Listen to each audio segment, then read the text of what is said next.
हमारे साथ कुछ लोग हैं जो ऐसी ही कुछ घटनाओं के शिकार हैं, जो आपको ये समझा देंगी कि SC ST की जमीनों को अगर बिना डीएम की परमिशन के खरीदना शुरू किया गया तो क्या दुष्प्रभाव पड़ेगा। ये हाल होगा प्राइवेटाइजेशन से। मतलब आप समझिए कि जब इतनी सख्ती है, ऐसा कानून है, तब तो ये हाल है। पैसा किसी और के खाते से भेज के इनकी ही बिरादरी के व्यक्ति को इनकी जमीन लिखवा दी, अब कह रहा है हमारा पैसा वापस कर दो। एक देता है 2 लाख रुपया, दूसरे से दिला देता है, वही व्यक्ति दिला देता है 5 लाख रुपया इनके खाते में। उसके बाद में वो आता है जो पहले वाला, वो 7 लाख रुपया वापस ले लेता है। और अब जो जिससे 5 लाख जिससे लगाया था, वो कह रहा है कि हमको 5 लाख दो और धमकी दे रहा। आप बताइए, गरीब आदमी है, बीमार आदमी है, इनका क्या हो सकता है। नमस्कार साथियों, मैं हूं विनीत। इस वक्त मैं शहीद स्मारक पर खड़ा हूं, जो कि लखनऊ में है, और यहाँ पर उत्तर प्रदेश सरकार की नई टाउनशिप नीति में SC ST की जमीन को बिना किसी अधिकारी की परमिशन से खरीदने की बात कही जा रही है। सरकार नया नियम लाने वाली है। उसके विरोध में कुछ लोग इकट्ठा हैं शहीद स्मारक पर और विरोध जता रहे हैं कि सरकार इस तरह की नीतियां न बनाए, SC ST का नुकसान होगा। हमारे साथ कुछ लोग हैं जो ऐसी ही कुछ घटनाओं के शिकार हैं, जो आपको ये समझा देंगी कि SC ST की जमीनों को अगर बिना डीएम की परमिशन के खरीदना शुरू किया गया तो क्या दुष्प्रभाव पड़ेगा और किस तरीके से ये लोग प्रभावित होंगे। और एक और बात आपको साफ दिखेगी कि किस तरीके से ये कहा जा रहा है कि उत्तर प्रदेश में माफिया नहीं है, और उनका एक प्रतिबिंब, उनकी एक गुंडाई भी शायद आपको समझ में आए। क्या नाम है आपका? जी, क्या मामला था आपका? मामला था यह कि उसने कहा था कि हम जमीन लेंगे। हाँ। तो हम अपन कागज पत्र दे दिया उसको। हाँ। तो ले गया, उसके बाद 2 लाख रुपया।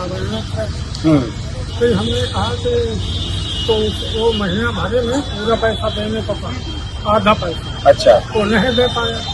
तो जो पहले आप अपनी डिटेल बता दीजिए, कहाँ के हैं? हम क्या नाम? हाँ, बबरिया थे। बगिया खेड़ा। हाँ। किस लखनऊ में पड़ता है? हाँ। अच्छा, ये शत्रुघ्न लाल जी हैं जी। पहले से तो इनके जमीन जो है, जो रेट तय हुआ, उस रेट पे 2 लाख रुपया दिया और कहा कि 1 महीने के अंदर बैनामा करा लेंगे। फिर इनको पैसे की जरूरत पड़ी तो 5 लाख रुपया और दूसरे के खाते से भिजवाया। जिन्होंने खरीदा था पहले, उन्होंने नहीं, दूसरे के खाते से भिजवाया और ये अंगूठा छापा दिया। इन्हें नहीं पता, इनको लगा कि 7 लाख रुपया मिल गया। 3 महीने में बात तय हुई। जब 3 महीने में बैनामा नहीं हुआ तो इन्होंने आधी जमीन किसी और को बेचा था। फिर उससे बात किया और इन्होंने बैनामा कर दिया। उसको बैनामा कर दिया तो ये क्या किया कि घर से उठा के ले गए और बैंक में जो पहले वाले थे साहब, जिन्होंने 2 लाख दिया था, 7 लाख रुपया सीधे सीधे इनके खाते से अपने खाते में ट्रांसफर करा दिया।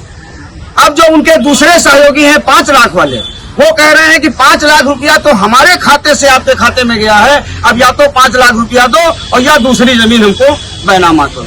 हमारे संपर्क में आए, मैंने लिखा पढ़ी किया। अब मामला थोड़ा सा शांत है, लेकिन अभी भी वो मुद्दा वैसे ही जिंदा है। आपके माध्यम से एक बात कहना है कि प्राइवेट कंपनियां जब खरीदेंगी तो यही हाल है। ये साहब बता रहे हैं, समझने की कोशिश करें आप तो शायद समझ पाए कि एक जमीन थी जिसके लिए किसी ने 2 लाख रुपए पहले ही दे दिया कि हम लेंगे। फिर उसके बाद उसने किसी और से 5 लाख दिलाए, इनको लगा कि 7 लाख मिले। फिर तीसरा बंदा घुसता है जिसे ये अपनी जमीन का एक टुकड़ा बेच देते हैं, क्योंकि इनको पैसों की जरूरत थी और जमीन इनकी थी, जमीन खरीदी नहीं गई।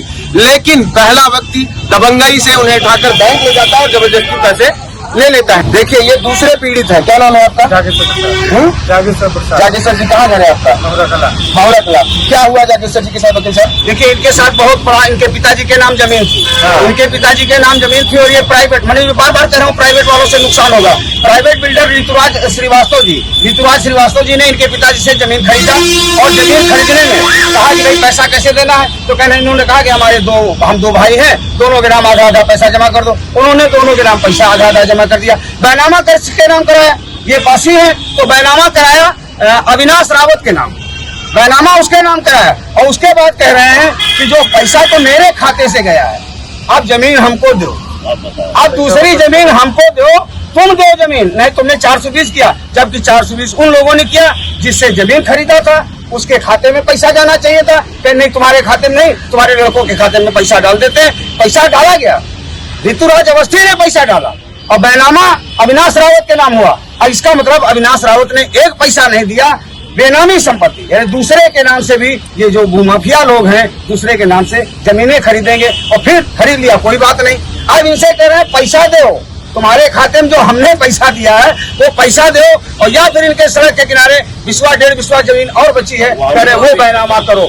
ये हाल होगा प्राइवेटाइजेशन से। मतलब आप समझिए कि जब इतनी सख्ती है, ऐसा कानून है, तब तो ये हाल है। पैसा किसी और के खाते से भेज के इनकी ही बिरादरी के व्यक्ति को इनकी जमीन लिखवा दी, अब कह रहा है हमारा पैसा वापस कर दो। ये बताइए इस तरीके की घटनाएं क्या बताती हैं? अगर सरकार तो कह रही है कि वो खत्म हो गया है, माफिया वाफिया है नहीं प्रदेश में, सब मामला एकदम सुलझ गया है, तो ज्यादा कुछ करने की जरूरत तो है नहीं। ये लोग जो कर रहे हैं ऐसे एक आध दो केस तो आते रहते हैं। ऐसा नहीं है, 1-2 केस नहीं है, सरकार के ही माफिया लोग ये काम करेंगे। सरकार की जो सोच है, जो उसके माफिया है, जो सरकार जिनको पाल पोस रही है, सरकार जिन माफियाओं को पाल पोस रही है, आप बताइए एक माफिया 20-20 4 व्हीलर गाड़ियां और 20-20 असलहा लेकर चल रहा है, तो वो किसके इशारे पे चल रहा है? किसके इशारे पे? आप बताइए, गरीब आदमी है ये। शत्रुघ्न लाल जी, इनका गांव है बबरिया खड़ा, ग्राम पंचायत है सिठौली कला, थाना गोसाईगंज, नई जेल के पास जहां बहन मायावती जी ने जेल बनवाई थी, उसी के ठीक सामने इनका गांव है। एक देता है 2 लाख रुपया, दूसरे से दिला देता है, वही व्यक्ति दिला देता है 5 लाख रुपया इनके खाते में। उसके बाद में वो आता है जो पहले वाला, वो 7 लाख रुपया वापस ले लेता है। और अब जो जिससे 5 लाख जिससे लगाया था, वो कह रहा है कि हमको 5 लाख दो और धमकी दे रहा। आप बताइए, गरीब आदमी है, बीमार आदमी है, इनका क्या हो सकता है? यही हाल होगा जब सरकार की ये जो टाउनशिप नीति आ जाएगी, तो यही हाल होगा, गरीबों का यही हाल होगा। और इसी तरीके से दर दर भटकते भटकते हमारे लोग जो गरीब, शोषित, वंचित, दलित, पिछड़े ये हैं, इनके साथ यही होगा। सरकार की यही सोच। जिस तरीके का यहाँ पे सिस्टम है, जिस तरीके का जातिवाद है, उस पे साफ तौर पे आज तक जो कुछ हुआ उसके उदाहरण है ऐसे लोग। और ये उदाहरण 1-2 नहीं है, आप खोजने निकलिए तो लखनऊ में प्रदर्शन में आए 50 लोगों में 2 मिल गए हमको। सोचिए